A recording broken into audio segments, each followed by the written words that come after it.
तुळजापुरामध्ये आदरणीय शाहू महाराजांची भेट घेतलेली आहे. तुम्हाला आणखीन काही सांगण्याची आवश्यकता नाही. ठाकरे कुटुंबीय आणि छत्रपती शाहू महाराजांचे ऋणानुबंध हे माझ्या आजोबांपासून आहेत आणि मला आनंद आहे की याही पिढीमध्ये आणि पुढच्याही पिढीमध्ये ते अशीच घनिष्ठ राहतील. आज महाविकास आघाडीतर्फे शाहू महाराजांची उमेदवारी जी जाहीर झालेली आहे. शिवसैनिक पूर्ण ताकदीने महाराजांना विजय केल्याशिवाय राहणार नाही, कारण हा महाराष्ट्राच्या अस्मितेचा प्रश्न आहे, मराठी अस्मितेचा प्रश्न आहे. आणि मी महाराजांना तसं वचन दिलंय, प्रचाराला तर येणारच, पण विजयाच्या सभेला पण येणार, नक्कीच येणार. आणि नुसतं एवढं बोलून नाही थांबलेलो, कारण मी माझाही स्वार्थ साधलेला आहेच.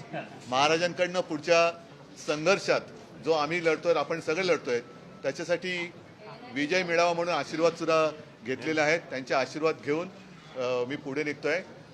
याच्यात लपवून ठेवण्यासारखं काही नाही. जे काय ते आमचं जगजाहीर असतं. आज मला खरंच मनापासून आनंद वाटला. माननीय शिवसेना प्रमुख होते, मला वाटतं 97-98 साली. त्यानंतर आज मी इथे आलेलो आहे आणि यापुढे सुद्धा येत राहीन. आधी म्हटलं होतं शिवसेनेकडून शाहू महाराज. चला शाहू महाराजांच्या उमेदवारीमुळे महाविकास आघाडीला किती हत्तींचं बळ मिळालं असं वाटतं? कारण अशा पद्धतीचे उमेदवार मिळणं हे खूप गरजेचं होतं आत्ताच्या राजकीय परिस्थितीमध्ये.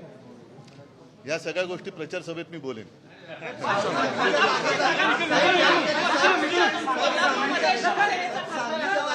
चला हा शाहू महाराज कोणाचे